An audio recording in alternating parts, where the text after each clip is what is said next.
दोस्तों नमस्कार। दोस्तों आज से लगभग 4 दिन पहले की बात है, यानी 14 जून की। और टाइम था लगभग रात के 11 बजे और जगह थी हरियाणा के पानीपत जिला। और पानीपत जिले में जो रोड था वो सफीदो और मतलोडा के बीच में एक पैरेलल वो है, नहर है। और पैरेलल नहर का मतलब ये है कि वो नहर जिसकी दोनों साइड में रोड बने हुए होते हैं और वो रोड उसके पैरेलल चलते हैं। तो उस रोड के ऊपर एक गाड़ी चलने लग रही थी धीरे-धीरे। धीरे-धीरे इसलिए चलने लग रही थी कि उस गाड़ी की न तो कोई मंजिल थी और न कोई जाने की जल्दी थी। और वो ड्राइवर को ये था ही नहीं कि कहाँ पहुँचना है और कितनी जल्दी पहुँचना है या कितनी देर में पहुँचना है। और ऐसे में ग्रामीण एरिया था दोस्तों, ग्रामीण एरिया में खेतों के अंदर है वो गीदड़ों की आवाज़ आ रही थी और उन गीदड़ों की आवाज़ को सुनकर ना कुत्ते भी भौंकने लग रहे थे। तो कुल मिला के माहौल एक डरावना था और एक खौफनाक सन्नाटा था। ऐसे में इस खौफनाक सन्नाटे को चीरती हुई वो गाड़ी धीरे-धीरे आगे बढ़ने लग रही थी। ड्राइवर के समझ नहीं आ रहा था कि कहाँ जाना है, क्या करना है। और उस ड्राइवर के चेहरे पर भी एक खौफ था। और ड्राइवर के साथ में बैठी हुई जो महिला थी वो बिल्कुल शांत, कोई हरकत नहीं शरीर में और चुपचाप बिल्कुल चेहरे के ऊपर कोई भाव नहीं। लेकिन ड्राइवर के जो उसके साथ में पुरुष था जो गाड़ी चला रहा था, उसके चेहरे के ऊपर खौफ भी था और चिंता भी थी। तो रात का जो माहौल था इतना भयानक था कि दोस्तों मुझे अपनी ज़िंदगी की एक रात याद आ गई। ऐसे ही एक बार रात को लगभग इसी टाइम 11-12 बजे मैं एक बार दिल्ली से रोहतक जाने लग रहा था अपने घर की तरफ। तो थोड़ी-सी जब मैं दूर रहा तो एक ग्रामीण एरिया पड़ता है वहाँ पर भी। तो ग्रामीण एरिया में जब मैं जाने लग रहा था तो मेरे से लगभग 200-300 मीटर आगे एक फ़ोर व्हीलर चल रहा था और उस फ़ोर व्हीलर से लगभग 10-15 मीटर आगे एक मोटरसाइकिल पर अकेला आदमी जाने लग रहा था। और उस टाइम भी अंधेरी रात थी, बस गाड़ी की हेडलाइट दिखाई दे रही थी। तो पता नहीं अचानक उस फ़ोर व्हीलर वाले को क्या समझ में आया या क्या उसके दिमाग में आया कि उसने स्पीड बढ़ा दी। और मोटरसाइकिल वाले की स्पीड थी एज़ इट इज़। तो शायद उसका ध्यान और कहीं था या पता नहीं क्या कारण था, उसकी सीधी टक्कर उस मोटरसाइकिल में लगी। और वो मोटरसाइकिल गिरी नहीं बल्कि उसका हैंडल थोड़ा टेढ़ा हो गया और वो बिल्कुल जो साथ में तालाब था, रोड थोड़ा ऊँचा बना हुआ है और जो तालाब था ना वो मोटरसाइकिल सीधी उस तालाब के अंदर जाके गिरी। और वो जो फ़ोर व्हीलर वाला था उसने पता नहीं ध्यान दिया नहीं या उसने जानबूझ के मारा या क्या था, और वो फ़ोर व्हीलर वाला गाड़ी को और तेज़ स्पीड से भगा ले गया।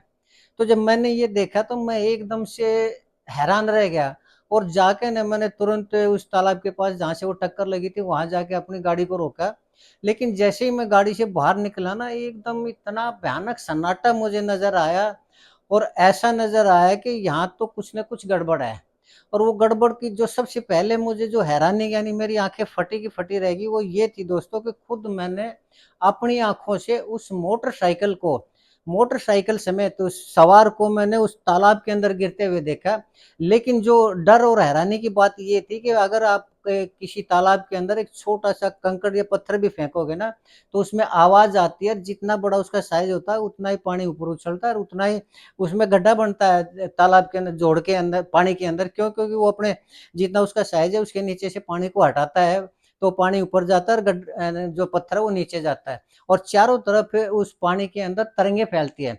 लेकिन जब मैंने उसकी तरफ देखा तो इतना पानी शांत था, बिल्कुल मेरे से मतलब ये लगा लिया कि 20-30 सेकंड पहले वो मोटरसाइकिल वाला गिरा था और उस 20-30 सेकंड के अंदर उस तालाब के अंदर कुछ भी हरकत नहीं थी। ऐसा था कि जैसे ये बिल्कुल सो रहा है, शांत है ये तालाब और उसमें कोई हलचल नहीं। लेकिन मैं खुद हैरान, क्योंकि मैं जानता हूँ कि इतनी बड़ी मोटरसाइकिल और उसके ऊपर सवार जब आदमी गिरेगा तो पानी ऊपर उछलेगा ही उछलेगा और चारों तरफ बहुत तेज़ या ऊँची लहर जाएँगी।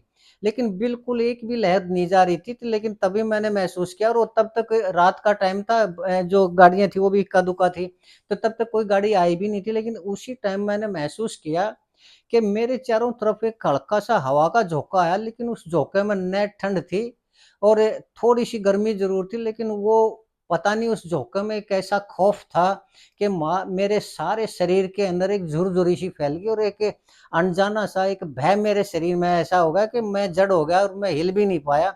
और पता नहीं वो खौफ किस तरह का था, किस तरह का वो सन्नाटा था, मैं आज भी नहीं समझ पा रहा।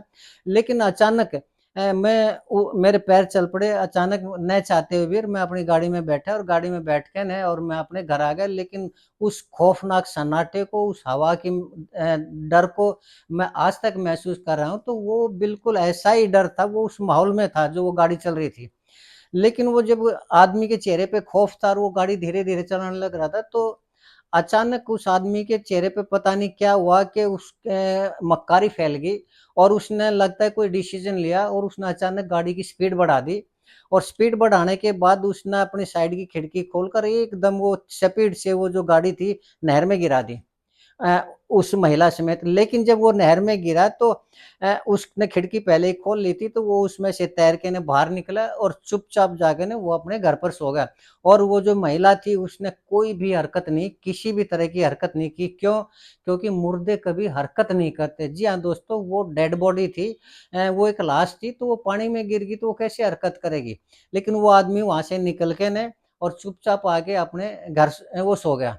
लेकिन दोस्तों लगभग डेढ़ दिन बाद यानी 30-35 घंटे बाद अचानक जो वो अपने घर के अंदर ही था, तो खटखटाया किसी ने वो खटखटाया, दरवाज़ा खटखटाया, तो खोलने वाला भी वही था। तो जैसे उसने दरवाज़ा खोला तो उसने देखा कि बाहर पुलिस खड़ी थी।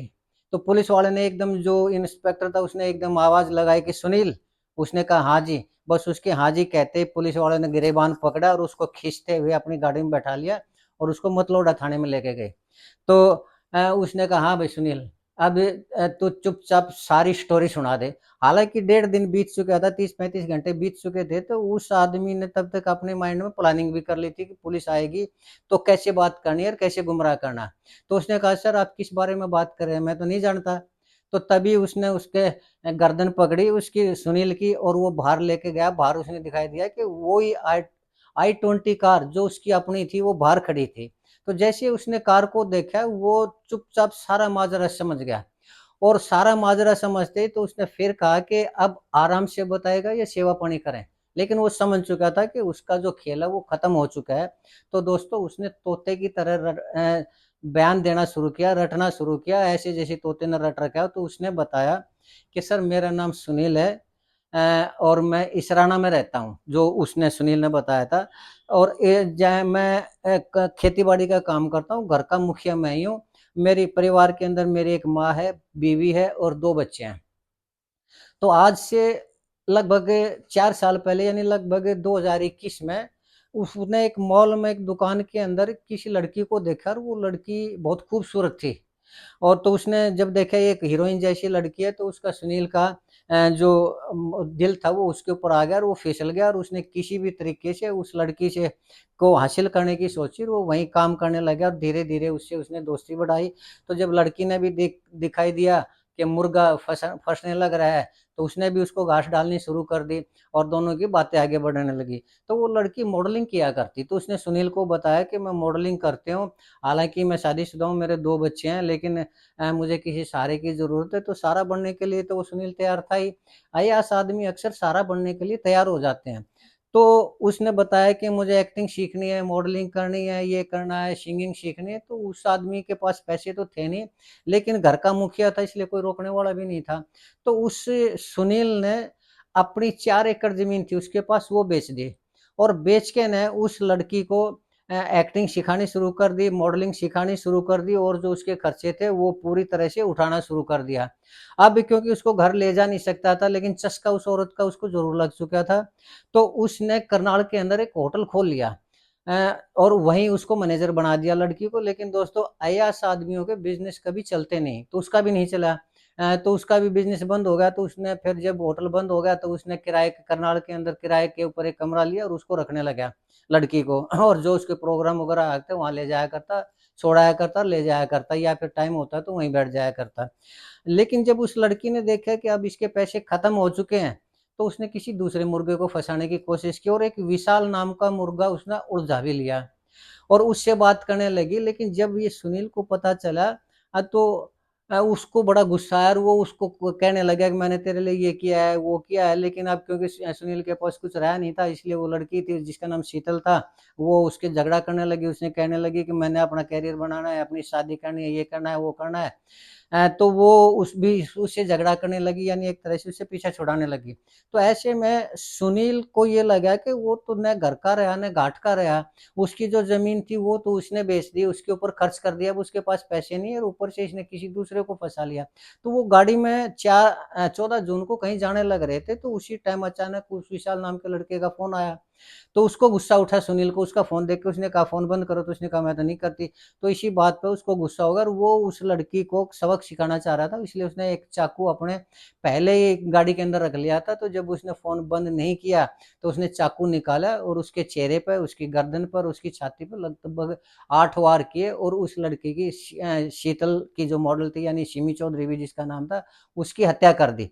तो हत्या करने के बाद फिर जब उसको ये पहले तो गुस्से में तो उसने हत्या कर दी, फिर जब उसको लगा कि अब इस लाश का क्या करें, डेड बॉडी क्या करें, तो फिर वो नहर के ऊपर जाने लग रहा था। धीरे-धीरे फिर अचानक उसके माइंड में ख्याल आया कि क्यों नहीं इसको गाड़ी समेत यहीं गिरा दिया जाए और जब पता चलेगा तो दुर्घटना हो जाएगी। दुर्घटना साबित कर देंगे और पुलिस से साफ बच जाऊँगा।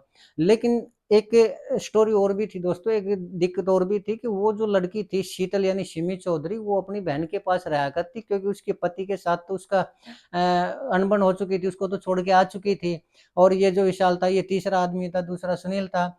तो वो अपनी बहन के पास रहा करती, तो जब वो रात को नहीं आई तो उसकी बहन ने मतलौडा थाने में एफआईआर दर्ज करवा दी, यानी गुमशुदगी की रिपोर्ट लिखवा दी।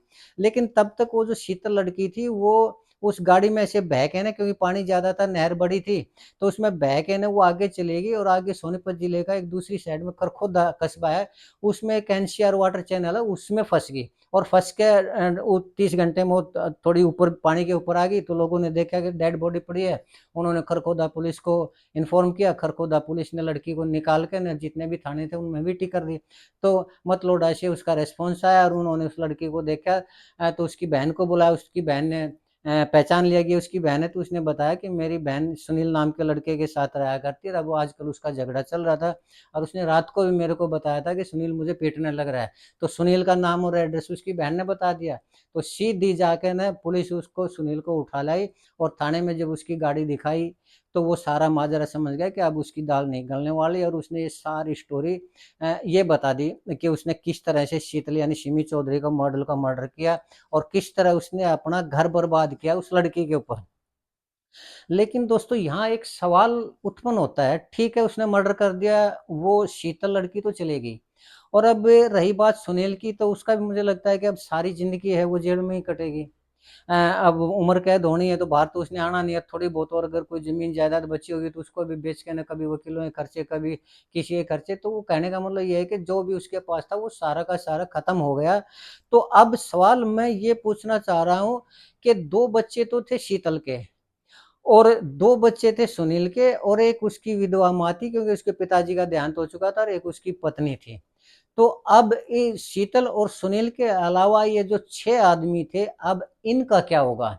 शीतल को तो उसने मार दिया, शीतल की ज़िंदगी बर्बाद हो गई और खुद उसकी भी ज़िंदगी बर्बाद हो गई। लेकिन एक के औरत के चक्कर में, दूसरी औरत के चक्कर में, घरवाली रखने के चस्के में 8 लोगों की ज़िंदगी खराब करना, क्या ये सही फैसला है? ये सवाल मैं आपसे पूछना चाहूँगा दोस्तों कि थोड़ी-सी देर के सुख के लिए, थोड़ी-सी देर के मज़े के लिए जो लोग अपनी पत्नी को छोड़ के ना बाहर ताका-झाकी करते हैं और ऐसे में अपने पूरे परिवार को बर्बाद कर देते हैं।